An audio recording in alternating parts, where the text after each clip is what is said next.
สบายดีทานผู้ชมสักจึกชาแนลมาแล้วพี่น้องเอ้ยมื่อนี้พี่น้อง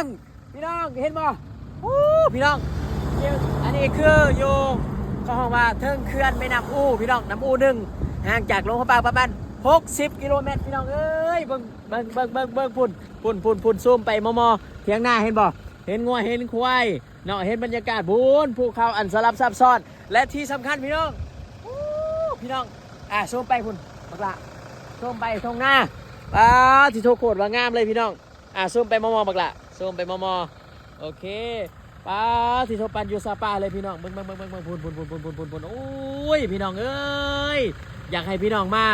สัมผัสดิเนาะความสวยสดงดงามเนาะอันนี้คือ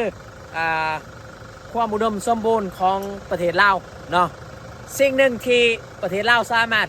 เขาอาจจะบ่สามารถแข่งขันเรื่องเทคโนโลยียังได้แต่ว่าเขาสามารถแข่งขันเรื่องธรรมศาสตร์เพราะว่าเขามีป่าเขามีความสวยงามเขามีแม่น้ำเนาะเขามีภูผาเขาบ่มีทะเลบางสักจะคิดว่าคันเขารักษาป่าไม้เขารักษาธรรมศาสตร์เขารักษาแม่น้ำเนาะให้มันอยู่กับเฮาตลอดไปมันสิมีหลายคนมาเที่ยวเนาะแล้วก็แปลงทางดีๆเนาะบางสักจะเชื่อว่ามีหลายคนสิมาเนาะสบายดีบรรดาทานตอนนี้บ่าวสักจึกอยู่ที่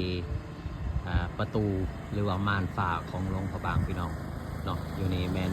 วิวทิวทัศน์ธรรมศาสตร์สวยสดงดงามพี่น้องเอ้ยเนาะอันนี้คือบรรยากาศยามเช้าๆจากน้องเขียวสมนางเดี๋ยวบ่าวสักจึกสิเอาวิวด้านเทิงมาให้ทานผู้ชมได้เบิ่งเนาะอันนี้ก็คือบรรยากาศเช้าสวยอากาศแสนจะบริสุทธิ์พี่น้องที่นี่คือน้องเขียวสปป.ลาว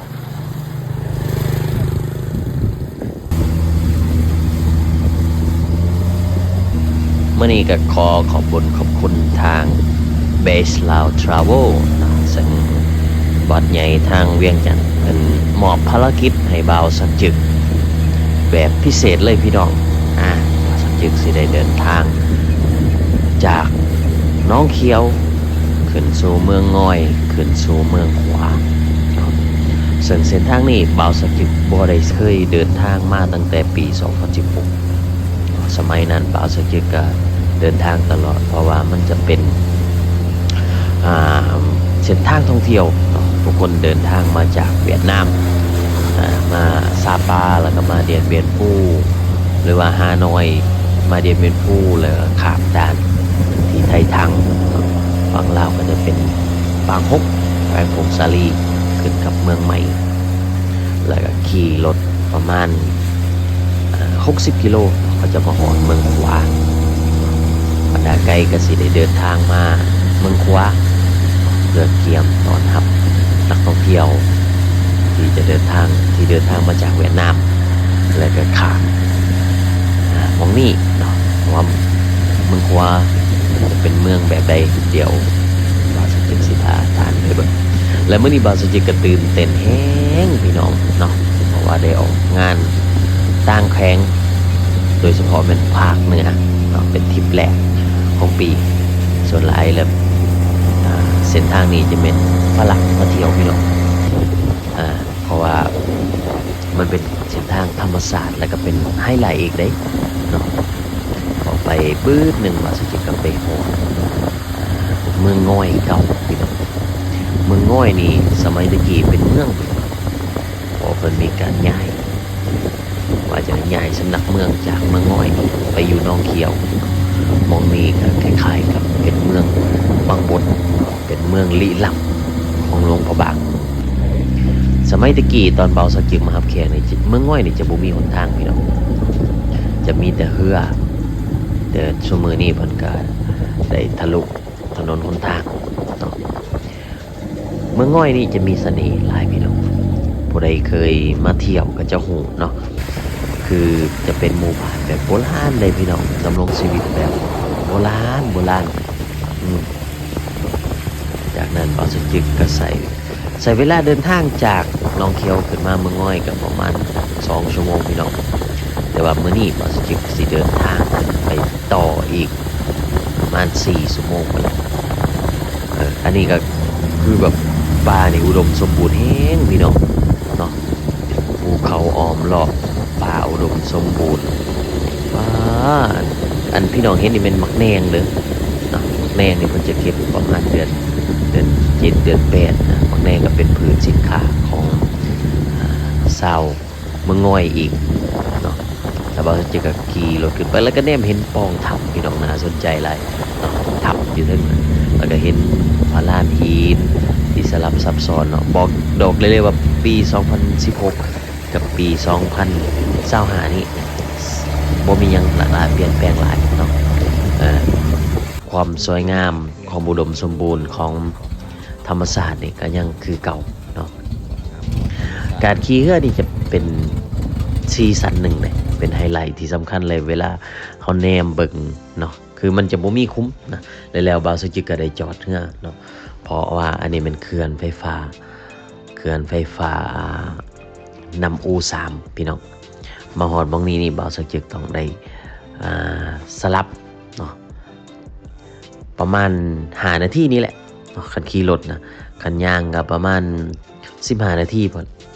เพราะว่าประมาณครึ่งกิโลเมตรนี่แหละเพราะว่าบาวสจิกต้องได้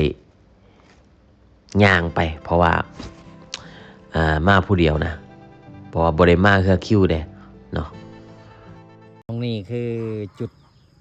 สถานีเรือเนาะสิขึ้นไปเมืองขวาแขวงพงศาลีเนาะอันนี้จะขึ้นกับเมืองลำบากพี่น้องอันนี้สมัยตะกี้เนาะเคยเป็นแคมป์คนงานแต่ว่าพอเขื่อนสำเร็จมองนี่ก็กลายเป็นสถานีของสมาคมเนาะกลายเป็นหมู่บ้านน้อยๆหนึ่งเนาะมันนี่ที่ว่าหาเบิ่งได้ยากเนาะวิถีชีวิตมีหานแบบนี้แล้วก็มีหานอาหารอีกเด้พี่เนาะอันนี้ก็หานอาหารเนาะล้างทุนกับหานอาหารอันนี้ก็หานคลายเครื่องเนาะบรรยากาศโอ้คักพี่เนาะบรรยากาศก็ดีอันนี้ก็คือเวลาเขาขี่เรือขึ้นมาจากน้องเขียวเนาะก็จะมาหยุดมองนี้เพราะว่ามันจะมีเรือมันหลายหลังเลยพี่น้องสมัยตะกี้นี่เป็นแคมป์คนงานตามเพิ่นว่าให้ฟังเนาะอันนี้ก็จะเป็นเรือโดยสารอันนั้นก็จะเป็นหาดอาหารกันอันนี้เป็นหาดอาหารกัน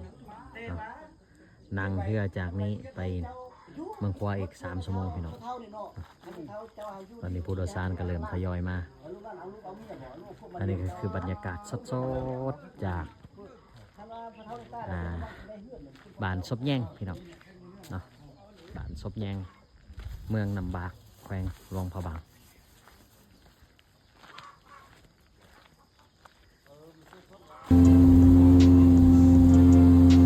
จากนั้นพี่น้องเนาะเราก็สิได้เดินทางต่อไปที่เมืองขวาเนาะจากจุดสลับเพื่อนี่ไปหรือว่าจากหน้าเขื่อนนี่ไปจะใช้เวลาเดินทางอยู่ประมาณ3 ชั่วโมงพี่น้องแต่ก็ขึ้นกับว่ามีลูกค้าหลายบอกมันมีเสน่ห์เลยพี่น้องเวลาเราเดินทางไปกับเพื่อนนี่นะมันจะแนมเห็นความเงียบสงบความเป็นธรรมศาสตร์ความสิว่าจะไหนความสิ่งที่คนหวยหาเนาะบางครั้งบริเวณความเจริญจะเป็นความงดงามของธรรมศาสตร์ในแล้วเอาสิ่งที่กันมาหอดเมืองขวาพี่น้องให้เนาะซึ่งเป็นอย่างที่แบบพิเศษเลยพี่น้องสังเกตบอกว่าช่วงนี้มันจะเป็นช่วงเริ่มเข้าหน้าหนาวมันจะมีเมฆออกยามแรงอันนี้จะเป็นสายแม่น้ำพาไหลสู่แม่น้ำอูซึ่งแม่น้ำอูนี่ก็เป็นแม่น้ำที่ผู้แหละจุดกำเนิดก็อยู่เมืองยอนอูไปแหละพี่น้องชายแดนลาวจีนแล้วก็ไหลมาสู่หลวงพระบางก็คือปากอูสมัยตะกี้นี่เส้นทางนี้เป็นเส้นทางหลักเลยพี่น้องตอนนี้บ่าวสกิดมาฮอดเมืองขวาแหละพี่น้องเนาะเมืองขวาซึ่งเป็นเมืองที่งามเลยพี่น้องเนาะเมืองขวานี่สมัยตะกี้นี่เป็นเมืองเอกของแขวงพงศาลีเด้ก่อนเพิ่นสิย้ายไปแขวงพงศาลีเนาะและเดี๋ยวนี้เพิ่นย้ายจากพงศาลีมาอยู่ที่เมืองบุญเหนือเนาะสำนักแขวงนะแต่สมัยตะกี้แล้วเป็นสำนักแขวงมันอยู่ทางนี้แหละพี่น้องเนาะอยู่ที่เมืองขวานี่แหละเนาะเมืองขวานี่เป็น เป็นเมืองที่สะดวกสบายได้สมัยตะกี้นะเวลาสิเดินทางขึ้นเหนือลงใต้เนาะเพราะว่าเดินทางด้วยเรือพี่น้องสมัยตะกี้นะเดินทางด้วยเรือบ่มีทางรถทางยนต์ฉะนั้นเดินทางด้วยเรือนี่มันจะเหมาะในการตั้งเมืองแคมป์ตะฟังแบบนี้เนาะเพื่อความสะดวกในการเดินทางเนาะอันนี้ก็คือท่าเรือของเมืองขัวพี่น้องเมื่อแรกนี่เพิ่นจะมีการไล่เรือไฟพี่น้องชาวบ้านเพิ่นกำลังหากะเกียงสิไล่เรือไฟโอ้ขับพี่น้องตกแต่งสวงเรือกับฮากะแล้วเนาะอันนี้ก็คือชีวิตของผู้คนเรียบตามแม่น้ำอูเนาะแม่น้ำอูนี้บางสึกจะเคยไปหอดเมืองยอดอูเนาะจุดที่กำเนิดของน้ำอูเนี่ยก็คือเมืองยอดอูเนาะอยู่ที่เมืองยอดอูชายแดนจีนไปเลยพี่น้องเนาะใครสบายดียามค่ำคอยยามบรรยากาศแบบนี้โอ้ยเป็นอย่าง